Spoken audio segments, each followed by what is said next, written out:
বৈশ্বিক কূটনৈতিক মানচিত্রে একটা গভীর পরিবর্তন ধীরে ধীরে ঘটে চলেছে। পূর্ব থেকে পশ্চিমে, দক্ষিণ থেকে উত্তরে বড় বড় শক্তিগুলোর মধ্যে নতুন করে জোট বাঁধা আর পুরনো মিত্রদের মাঝে ফাটলের আভাস মিলছে। এই পটভূমিতে চীন ও ইরানের ঘনিষ্ঠতা শুধু আর একটি আঞ্চলিক বিষয় নয়, এটি এখন বিশ্ব রাজনীতির কেন্দ্রে।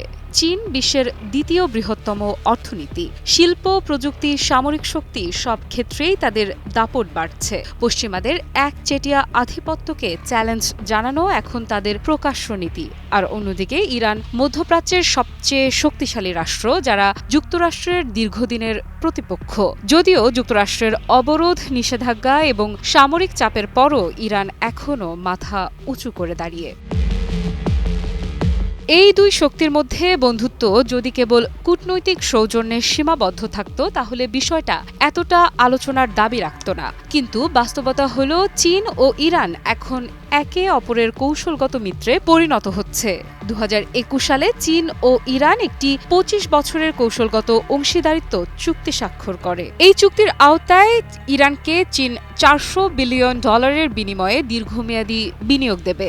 এতে রয়েছে অবকাঠামো উন্নয়ন, জ্বালানি খাত, টেলিযোগাযোগ, বন্দর এবং রেলওয়ের মতো গুরুত্বপূর্ণ খাতগুলো। বিনিময়ে চীন পাবে ইরানের জ্বালানি সম্পদের স্থায়ী সরবরাহ এবং মধ্যপ্রাচ্যে শক্তিশালী প্রভাব বিস্তারের সুযোগ। চীনের বেল্ট অ্যান্ড রোড ইনিশিয়েটিভে ইরান একটি গুরুত্বপূর্ণ করিডোর হিসেবে উঠে এসেছে। অন্যদিকে ইরানও বুঝে গেছে, যুক্তরাষ্ট্র ও পশ্চিমাদের মুখাপেক্ষী না হয়ে টিকে থাকার একমাত্র উপায় হল চীনের মতো বিশ্বমুখী শক্তির সঙ্গে হাত মেলানো। এই চুক্তি শুধু অর্থনৈতিক নয়, এর রাজনৈতিক ও সামরিক প্রভাবও ক্রমেই স্পষ্ট হচ্ছে। সম্প্রতি চীন, রাশিয়া এবং ইরান যৌথ সামরিক মহড়া করেছে ওমান উপসাগরে। তাতে অংশ নিয়েছে নৌবাহিনীর অত্যাধুনিক যুদ্ধজাহাজ, সাবমেরিন এবং ড্রোন। এটা নিছক মহড়া নয়, এটা এক ধরনের বার্তা বিশ্ববাসীকে, বিশেষ করে যুক্তরাষ্ট্রকে। স্বাস্থ্যকর অল টাইম হানিকম, সব সময় অল টাইম হেলদি লাইফ। এখন প্রশ্ন হলো, এই ঘনিষ্ঠতা বিশ্বের কূটনৈতিক সমীকরণকে কোথায় নিয়ে যাবে? প্রথমত, যুক্তরাষ্ট্রের জন্য এটি একটি বড় চ্যালেঞ্জ।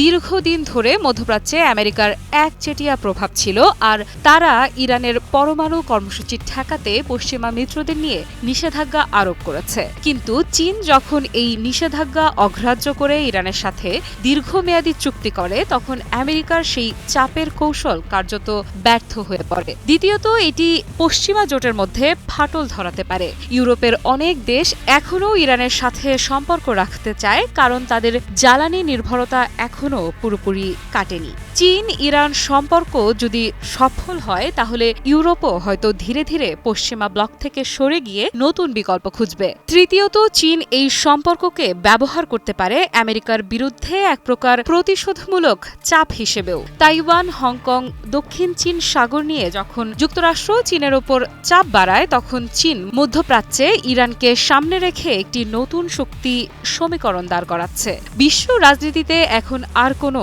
সম্পর্ক স্থানীয় বা আঞ্চলিক থাকে না। চীন ইরান মৈত্রী এমন এক সময়ে গড়ে উঠেছে যখন বিশ্ব একাধিক সংকটে জর্জরিত। ইউক্রেন যুদ্ধ, গাজা সংকট, জ্বালানি নিরাপত্তা, বৈশ্বিক অর্থনৈতিক মন্দা।